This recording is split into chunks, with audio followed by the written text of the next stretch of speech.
Bom dia, irei começar o meu seminário da disciplina de Genética Humana. Meu tema escolhido foi Aconselhamento Genético. Essa disciplina é da docente Fabiana. Qual o objetivo do aconselhamento? O objetivo maior do aconselhamento nada mais é do que observar a possibilidade de que aquele casal venha a ter, o seu futuro filho, alguma doença genética que já esteja na sua família, Ou seja, que é hereditária.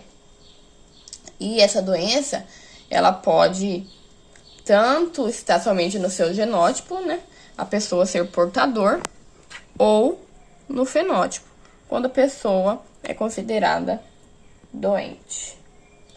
Onde esse gene, ele vai ser expresso nas suas características físicas. Então, vai orientar esse casal que pensa em ter filhos, averiguar se eles possuem a doença e se eles podem passar para os seus filhos, transmitir.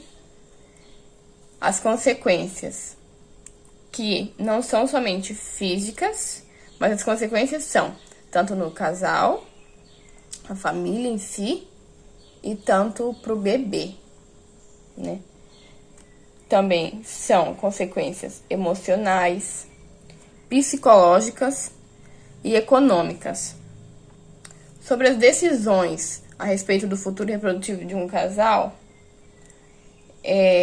o aconselhamento é uma consulta. Ela não vai te obrigar a ter ou não o filho, Ela só vai dispor as informações que foram colhidas através das etapas do aconselhamento, e o casal tem que tomar essa decisão, E assumir os riscos e as consequências. A indicação, eu vou fazer uma breve palavra aqui. Na primeira imagem, a gente pode ver, essa primeira imagem representa, na verdade, um aborto. Um aborto que ele não é provocado, mas é um aborto espontâneo. E esse aborto, ele acontece em sequências, Vários abortos sequenciais. Ele ocorre normalmente nas primeiras 20 semanas, ou seja, no primeiro trimestre. E algumas mulheres, elas podem ter alguns sintomas, alguns sinais, como o sangramento, Quanto maior o sangramento, maior o risco. Ou elas podem somente averiguar o aborto quando for realizar a ultrassom, Para ver o desenvolvimento do bebê, o batimento cardíaco. Não vou me aprofundar muito, porque esse não é o objetivo. A segunda imagem, a gente pode ver um casal ali olhando no teste de gravidez. É a infertilidade. Essa infertilidade, vou falar aqui das mulheres, ela é causada, na maioria das vezes, pela falha na produção hormonal, por problemas no ciclo menstrual, O ciclo é desregulado, não tem um ciclo certinho, exemplo, 28 dias, 27, não. O ciclo é 25, 28, 20, varia. E nos próprios ovários, Muitas mulheres, os ovários dela têm uma falência precoce, antes mesmo da menopausa, E por isso ela deve fazer esse aconselhamento. Agora, na terceira imagem, fala sobre filhos que possuem malformação ou anomalia. Bom, existem dois tipos de alterações. As numéricas, que quando o cromossomo tem mais de um cromossomo ou menos, E as estruturais, que são quebras de cromossomos, inversões ou duplicações. Isso acontece porque o casal, o pai ou a mãe, eles enviam esse cromossomo, vamos dizer assim, a mais ou defeituoso. E pode ou não ter o seu fenótipo alterado. Eu peguei aqui o exemplo da síndrome de Down, que como vocês podem ver, está selecionado ali. No cromossomo 21 tem 3. Então, não é um par, são 3 cromossomos. Vamos dizer assim, o normal dos cromossomos são 46, onde 22 pares são autossômicos e um par é sexual. Aqui nessa síndrome de Down, um dos genitores, eles, em vez de enviar um cromossomo, cada um envia um, alguém enviou 2, né? Aconteceu uma falha lá.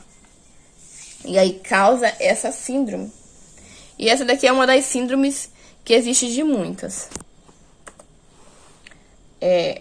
A outra imagem fala sobre portadores de alguma doença genética. Bom, eu já expliquei, né, que altera tanto o número ou a estrutura do cromossomo, sendo que isso acontece durante a divisão celular.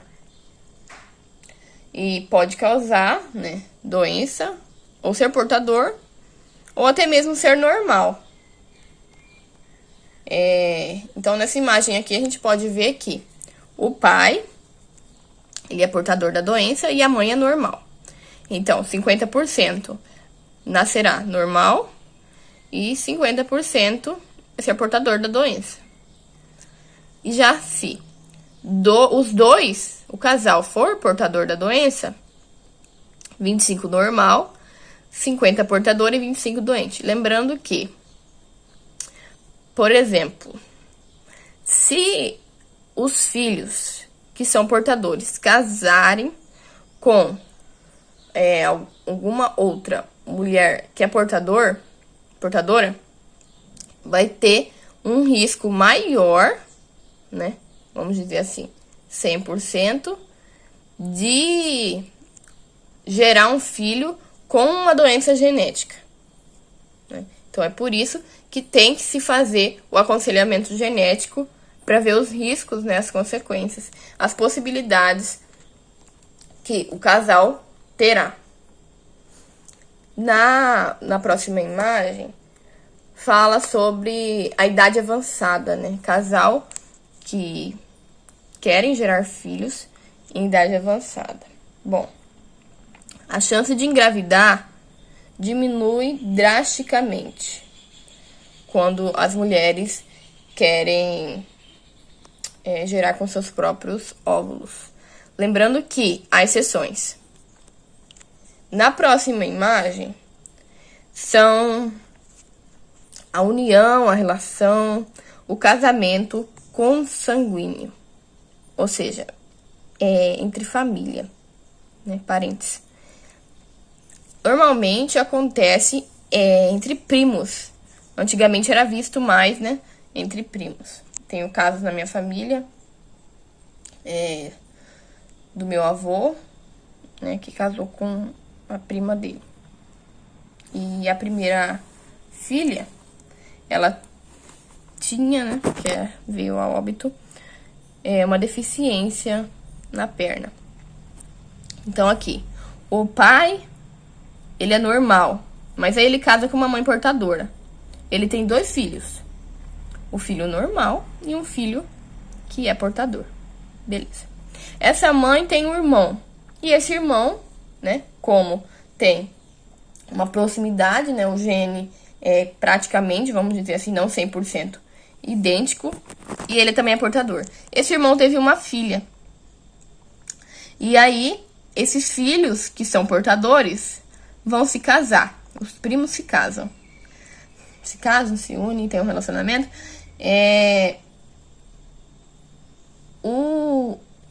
Esses primos, eles vão gerar um filho doente, né? Já que ambos são portadores dessa doença. Na próxima imagem, fala sobre as doenças degenerativas em parentes próximos. Bom, Essa doença, ela vai causar uma lesão nos tecidos, né? Que é algo irreversível e evolui muito rápido. Geralmente vai atacar, né? Limitar, na verdade, as funções vitais do organismo, principalmente a função neurológica e ossos musculares, né? Os ossos e os músculos. E também vou falar, eu não coloquei a imagem, mas sobre o câncer, que também é uma doença genética, né? Pode ser hereditária, que é um crescimento desordenado de células que vai invadir tecidos e órgãos. Na próxima imagem, a gente pode observar sobre a radiação, o casal que teve contato com a radiação. Existem 3 tipos de radiação, como a solar, ionizante e a não ionizante. Elas podem ser encontradas tanto nas indústrias ou na própria natureza. E podem ser absorvidas tanto pelos materiais ou até na nossa pele. A última imagem diz sobre a incompatibilidade sanguínea, vamos dizer assim, do casal, né? Porque quando se casa, quando a mulher é negativa e o homem é positivo, geralmente eles enfrentam problemas na gestação, caso eles não venham realizar o tratamento, né? A vacina que deve ser tomada antes, né? E até depois dessa primeira gestação. Porque a mãe é negativa, o filho é positivo. A mãe, ela cria anticorpos contra o tipo sanguíneo que não é o dela. Beleza. E aí ela vai ter esse filho normal. Passado um tempo, ela engravida de novo. E ela já tem esses anticorpos, né, produzidos no seu organismo. E aí ela vai matar o sangue, né, as hemácias do seu feto, do seu filho. Então, o primeiro filho não atingido, mas o segundo é. Por quê? Para ela é um corpo estranho, né, um sangue diferente do dela. Eu tenho um caso na família, né, na minha avó. O primeiro filho nasceu, né, meu tio de lei, e o segundo morreu. E o terceiro veio a minha mãe. Então, o problema sempre ou vamos dizer sempre não, geralmente é no segundo filho, se não tratado. Então, na onde que surgiu o aconselhamento genético? Surgiu nos Estados Unidos na década de 1940, mais precisamente em 1947, numa iniciativa pioneira, né? Onde o médico Sheldon Reed, ele ofereceu atendimento às famílias que já tinham pessoas com essas doenças genéticas para averiguar se esses futuros filhos poderiam vir ao mundo com algum gene dessa doença. Então, vai iniciar com a anamnese, né, que são as perguntas, o histórico familiar, e essa é considerada uma fase muito extensa. Irá ser feito exames físicos, complementares, até mesmo cariótipo aqui, exames genéticos. Após esse diagnóstico, vai ser apresentado as possibilidades dos riscos e das consequências que o casal e o bebê vai ter que enfrentar. E se há tratamento possível. O aconselhamento genético, ele trabalha juntamente com um médico geneticista, né? Onde ele vai explicar melhor os riscos, as causas, se há tratamento ou não, né? Ele vai aprofundar mais. O aconselhamento genético é mais uma consulta. Então, vai ser acompanhado por profissionais competentes, né? Uma equipe multiprofissional que tem conhecimento na genética médica clínica. E esse casal, ele tem que ter acompanhamento psicológico e terapêutico. Então, vai apresentar como será a vida do paciente, não, do casal, a partir daquela decisão, né? Porque com a doença genética gera riscos, limitações psicológicas e até mesmo econômicas, né? Então, o exame genético ele vai detectar como está o gene. Algumas doenças não têm cura, então muitos não realizam o exame, mas é de extrema importância realizar o diagnóstico precoce, porque muitas mulheres elas descobrem o problema, né, a doença genética, somente quando o bebê já foi fecundado, já está em desenvolvimento no útero, né, através de ultração, tanto pélvica ou ultravaginal. E aí esse bebê vai ter o tratamento somente depois que vir ao mundo. E essa consulta ela está sendo muito demandada, né? Está aumentando o número de pessoas que querem fazer essa consulta.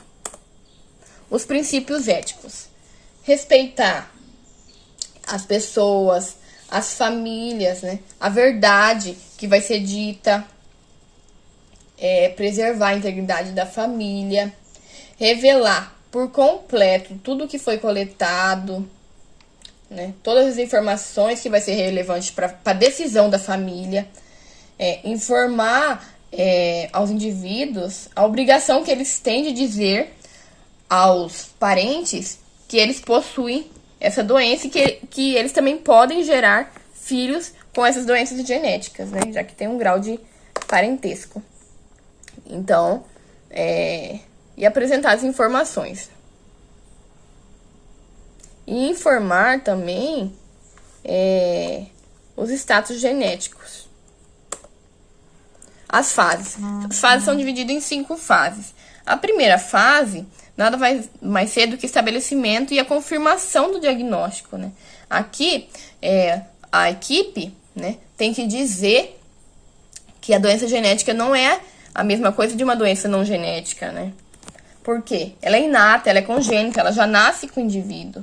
Então, aqui é um processo de sofrimento, né, muito grande da família.